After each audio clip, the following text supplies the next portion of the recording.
నమస్తే, welcome to hash tag you. నేను మీ రాజేష్. 10 ఏళ్ళు అధికారంలో ఉండి ఒక్కసారిగా అధికారాన్ని కోల్పోవడాన్ని బీఆర్ఎస్ తట్టుకోలేకపోతుందా అనే ఒక ప్రశ్న ఇవాళ మెదులుతోంది. అయితే అందుకే కాంగ్రెస్ ప్రభుత్వం కొలువుదీరినటువంటి 10 రోజుల నుంచే కేసీఆర్, కేటీఆర్ ఈ ప్రభుత్వం ఎక్కువ రోజులు ఉండదు, ఎప్పుడైనా కూలిపోవచ్చు అని కూడా కామెంట్స్ చేస్తున్నారా అంటే వాస్తవానికి జరుగుతున్నటువంటి పరిణామాలన్నీ కూడా కొంత లింక్ చేసి చూడాల్సినటువంటి పరిస్థితి కనిపిస్తుంది. 11 నెలలైనా కూడా ప్రభుత్వం డోకా లేకుండా కొనసాగడాన్ని వీరు తట్టుకోలేకపోతున్నట్లుగా పెద్ద ఎత్తున చర్చ జరుగుతుంది. అందుకే వారిలో రోజు రోజుకి ఫ్రస్ట్రేషన్ పెరిగిపోతున్నదా, అందుకే గతంలో ఎన్నడూ లేని విధంగా కొంత గూండా రాజకీయాలకు తెరలేపారా అంటే అవుననే సమాధానాలు కొంత ఇవాళ కాంగ్రెస్ పార్టీ నాయకులు కానీ లేకుంటే కొంత బయట విశ్లేషణలు కానీ వస్తున్నటువంటి పరిస్థితి. స్వయానా కేసీఆర్, కేటీఆర్ వైఖరిపై సొంత పార్టీ బీఆర్ఎస్ నేతల నుంచి అనుమానాలు వ్యక్తమవుతున్నట్టు కూడా మనకు తెలుస్తుంది. అంటే కాంగ్రెస్ ప్రభుత్వం కొలువుదీరినప్పటి నుండి కూడా బీఆర్ఎస్ అధినేత కేసీఆర్ ఫామ్ హౌస్కే పరిమితమయ్యారు. కానీ ఆయన అక్కడి నుంచి రాజకీయాలు నడుపుతున్నారని చెప్పడంలో ఎలాంటి సందేహం లేదు. ఆయన డైరెక్షన్లోనే కేటీఆర్, హరీష్ రావులు కూడా కాంగ్రెస్ను కార్నర్ చేస్తున్నారనడంలో కూడా ఎలాంటి అనుమానాలు అక్కర్లేదు. అయితే కాంగ్రెస్ ప్రభుత్వం ఏర్పాటు నుంచే ప్రభుత్వాన్ని కూల్చేందుకు అవసరమైనటువంటి కత్తులు నూరుతున్నారనే కామెంట్స్ ఆ పార్టీ నుంచే వినిపిస్తున్నాయి. అందుకే ఎప్పుడు ఏ ఛాన్స్ దొరుకుతుందా అని కాచు కూర్చున్నట్టుగా ప్రచారం జరుగుతుంది. అయితే కాంగ్రెస్ గత అసెంబ్లీ ఎన్నికలకు ముందు 6 గ్యారెంటీల హామీలు ఇచ్చింది.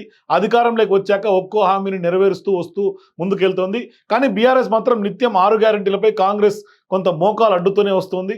ఇక ఇటీవల రైతు రుణమాఫీ సందర్భంలో కూడా అలాంటి రాజకీయాలనే తెరలేపింది బీఆర్ఎస్ పార్టీ. కొందరు బీఆర్ఎస్ కార్యకర్తలైనటువంటి రైతులను పట్టుకుని రాష్ట్ర వ్యాప్తంగా ధర్నాలకు దిగినటువంటి నేపథ్యం కూడా కనిపిస్తోంది.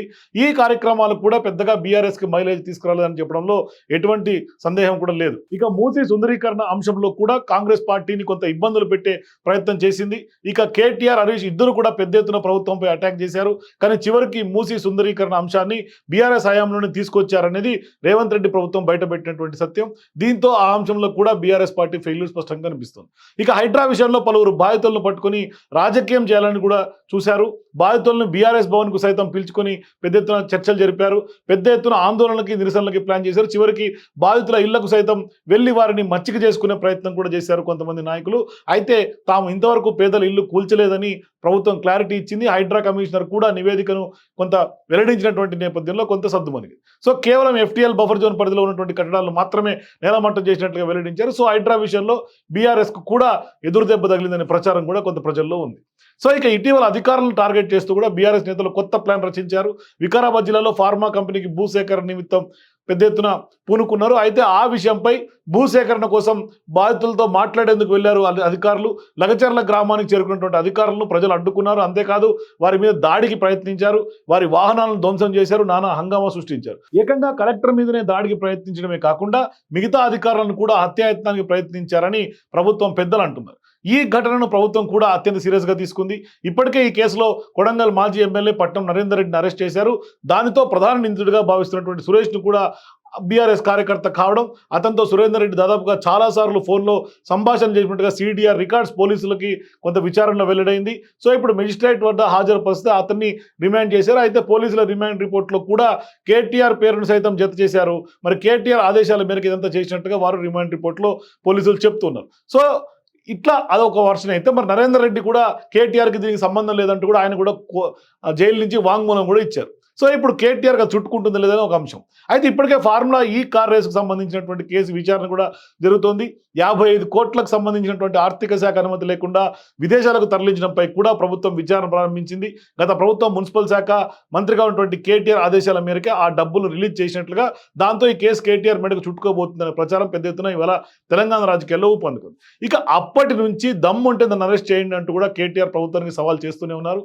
తాజాగా అధికారులపై దాడి విషయంలో కూడా కేటీఆర్ పేరు తెర మీదకి వచ్చింది. సో ఈ కేసులో కూడా కేటీఆర్ అరెస్టు తప్పదంటూ కూడా ప్రచారం మరింత జోరందుకుంది. అయితే ఈ క్రమంలో 2 రోజులుగా దమ్ముంటే అరెస్ట్ చేయండి, బయటకు వచ్చాక తాను ఏం చేయాలో అది చేస్తా అంటూ కూడా సవాల్ చేస్తున్నారు.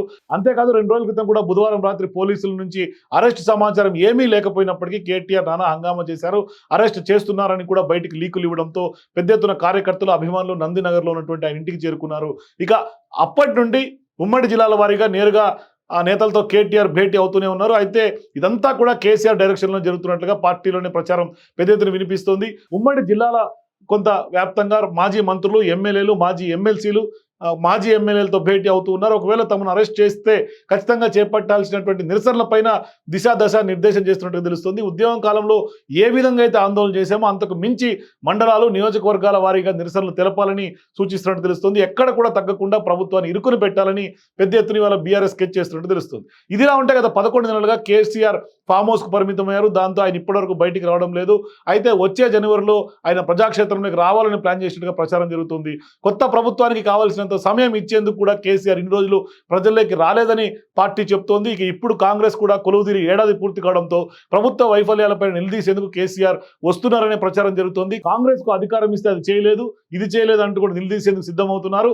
అయితే కేసీఆర్ ఈ సందర్భంలో ప్రజల్లోకి వచ్చినా ఆయనను పెద్దగా నమ్ముతారా లేదా అనే అనుమానాలు కూడా కలుగుతున్నాయి. ఆ వాతావరణం కూడా ఇప్పుడు పెద్దగా కనిపించడం లేదు.